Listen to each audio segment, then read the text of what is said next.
नारायण साकार हरि के धाम पर लगे नलों का गहरा रहस्य, एक दिव्य लीला की सच्ची घटना। प्यारी दुलारी साधसंगत, आज मैं आपको एक ऐसी सच्ची घटना सुनाने जा रहा हूं जो नारायण साकार हरि के जीवन। सुनने वाले को लगता है जैसे वे खुद उस समय में पहुंच गए हों। मैं इसे विस्तार से बताऊंगा। ये कहानी उस समय की है जब नारायण साकार हरि, जिन्हें भूले बाबा के नाम से भी जाना जाता है, मात्र 12 वर्ष के बालक थे। बचपन से ही वे असाधारण थे। गांव के बच्चे उनके साथ खेलते, लेकिन उनकी आंखों में एक ऐसी चमक थी जो साधारण बच्चों से अलग थी। वे हमेशा शांत, करुणामय और प्रकृति से जुड़े रहते। गांव के लोग बताते हैं कि वे अक्सर नदी किनारे या जंगलों में घूमते और जानवर भी उनके पास आकर शांत हो जाते। लेकिन इस घटना ने उनकी दिव्यता को सबके सामने प्रकट कर दिया। एक गर्मियों की दोपहर थी। सूरज आकाश में चमक रहा था और बहादुर नगरी गांव की पगडंडियां धूल से भरी हुई थीं। नारायण साकार हरि अपने 4-5 बाल सखाओं के साथ खेल रहे थे।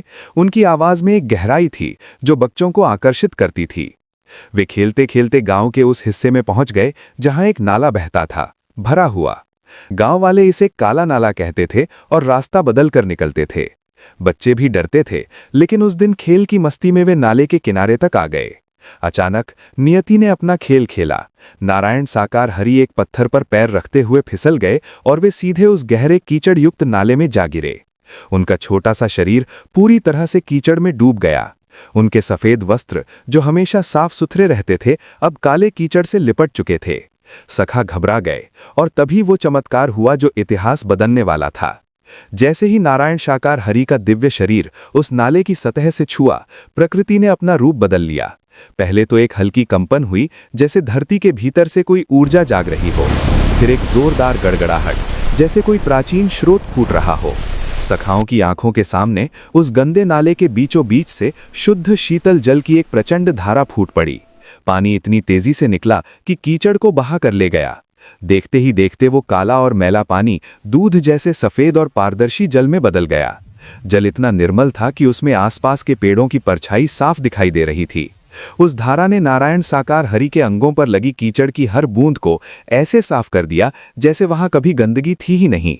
उनके वस्त्र फिर से चमकने लगे और उनका चेहरा शांत और मुस्कुराता हुआ था। सखा स्तब्ध रह गए।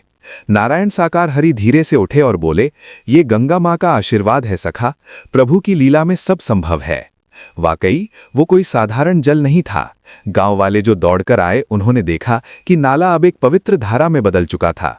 दुर्गंध की जगह अब सुगंध फैल रही थी और पानी इतना मीठा था कि पीने से मन शांत हो जाता।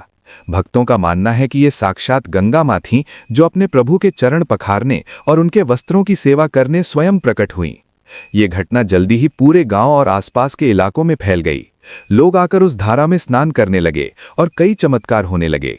एक बूढ़ी अम्मा, जिनकी आंखें कमजोर थीं, ने पानी से आंखें धोईं और उनकी रोशनी वापस आ गई।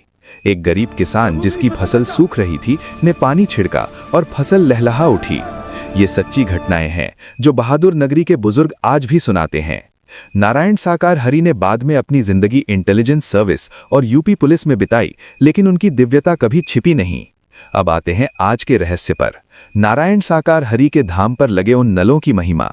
यही वो पावन स्थान है, बहादुर नगरी का वो नाला, जिसे आज हरि धाम या साकार हरि तीर्थ के रूप में पूजा जाता है। धाम पर जो नल लगाए गए हैं वो साधारण नल नहीं है। उनके पीछे का रहस्य यही है, गंगा का स्वरूप।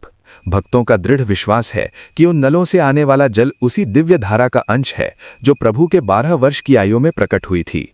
ये गंगा मां का प्रतीक माना जाता है। वैज्ञानिक जांच में भी ये पानी असाधारण रूप से शुद्ध पाया गया है। इसमें कोई बैक्टीरिया नहीं और ये लंबे समय तक ताजा रहता है। तो मेरे साथ प्रेम से बोलो, नारायण साकार हरि की संपूर्ण ब्रह्मांड में सदा सदा के लिए जय जयकार हो।